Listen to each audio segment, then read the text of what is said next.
سورہ شمس مکی صورت ہے، ہجرت سے پہلے نزول ہوا۔ شمس کے معنی ہے سورج۔ قرآن پاک کی ترتیب کے اعتبار سے اس کا نمبر 91 ہے اور نزول کے اعتبار سے اس کا نمبر 26 ہے۔ اس میں 15 آیتیں ہیں اور 1 رکوع ہے۔ بسم اللہ الرحمن الرحیم۔ اللہ کے نام سے شروع جو بہت ہی زیادہ مہربان نہایت رحم کرنے والا۔ والشمس وضحاها، سورج کی قسم اور سورج کی روشنی کی قسم۔ والقمر اذا تلاها، اور چاند کی قسم جب چاند سورج کے بعد آئے، جب سورج غروب ہو جاتا ہے تو پھر چاند نظر آتا ہے۔ والنہار اذا جلاها، اور دن کی قسم جب اسے چمکائے۔ واللیل اذا یغشاها، اور رات کی قسم جب اسے چھپائے۔ والسماء وما بناها، اور آسمان کی قسم اور اس کے بنانے والے رب کی قسم۔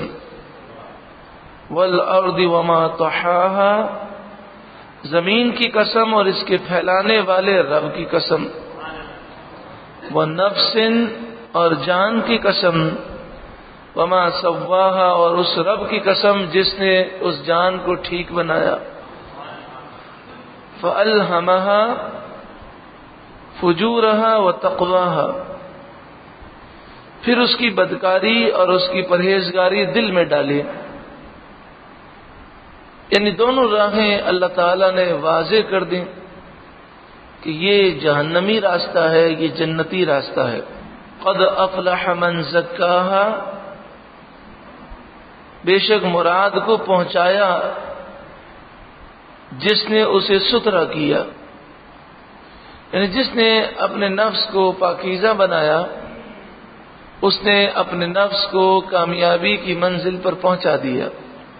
وقد خاب من دساها، اور وہ ناکام ہوا، نامراد ہوا جس نے اپنے نفس کو گناہوں میں چھپایا، اپنے نفس کو گناہوں میں لگایا، وہ برباد ہوا۔ کذب ثمود بتقواها، قوم ثمود نے اپنی سرکشی سے جھٹلایا۔ اذ انبعث اشقاها، جبکہ اس کا سب سے بدبخت اٹھ کھڑا ہوا۔ قوم ثمود میں ایک شخص تھا کہ جو اونٹنی کو قتل کرنے کے لیے کھڑا ہوا۔ فقال لهم رسول اللہ ناقۃ اللہ، اس بات کو آپ یاد رکھیے کہ قوم ثمود وہ قوم ہے جس کی طرف حضرت صالح علیہ السلام بھیجے گئے، اور اس قوم نے اونٹنی کا مطالبہ کیا تھا کہ پہاڑ سے اونٹنی نکال کے دکھائیں۔ فقال لهم رسول اللہ، ان سے ان کے رسول جو اللہ کے رسول ہیں حضرت صالح نے کہا، ناقۃ اللہ، اللہ کی اونٹنی، وسقیاها، اور اس کے پینے کی باری سے بچو، یعنی اس اونٹنی کو نقصان مت دینا، اور جب اونٹنی کے پینے کی باری ہو تو تم پانی مت پینا۔ وہ جو آبادی تھی اس کا انداز یہ تھا کہ چاروں طرف پہاڑ تھے، پہاڑوں سے چشمے گرتے تھے، تو انہوں نے پہاڑوں کے نیچے نالیاں بنائی تھیں، تو چشمے کا پانی جمع ہو کر وہ تالاب میں آتا تھا۔ شام سے لے کر صبح تک وہ تالاب بھرتا، اور پھر صبح سے لے کر شام تک وہ اس تالاب کا پانی استعمال کرتے۔ وہ پانی اتنا ہوتا کہ پوری قوم کے لیے کافی تھا۔ لیکن جب یہ اونٹنی پیدا ہوئی تو حکم دیا گیا کہ ایک دن اونٹنی پانی پیے گی، ایک دن تم پیو گے۔ اونٹنی جب پانی پیتی تو پورے تالاب کا پانی پی جاتے، لیکن جس دن اونٹنی پانی پیتی اس دن وہ دودھ دیتی، اور اتنا دودھ دیتی کہ پوری قوم کے لیے کافی ہوتا۔ فکذبوہ، تو انہوں نے اسے جھٹلایا، حضرت صالح علیہ السلام کو اس قوم نے جھٹلا دیا۔ فعقروہا، پھر انہوں نے اس اونٹنی کی کونچیں کاٹی، یعنی اس اونٹنی کو انہوں نے شہید کر دیا، ذبح کر دیا۔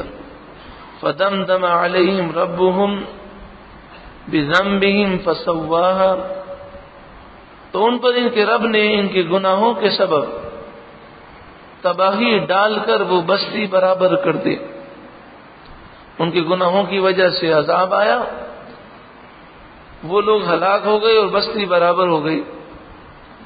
ولا یخاف عقباہا، اور اس کے پیچھا کرنے کا اسے خوف نہیں۔ کبھی بھی کوئی شخص کسی مجرم کو سزا دیتا ہے تو اسے یہ خوف ضرور ہوتا ہے کہ مجرم کے رشتہ دار، دوست، احباب اس کا پیچھا کریں گے، لیکن رب العالمین جب کسی کو سزا دیتا ہے تو رب العالمین کو کوئی نقصان نہیں پہنچا سکتا، کوئی اس سے بدلہ لے نہیں سکتا۔ اللہ رب العالمین ہمیں پاکیزگی نصیب فرمائے، کہ فرمایا گیا کہ جس نے اپنے نفس کو پاک کیا اس نے اپنے نفس کو مراد تک پہنچا دیا۔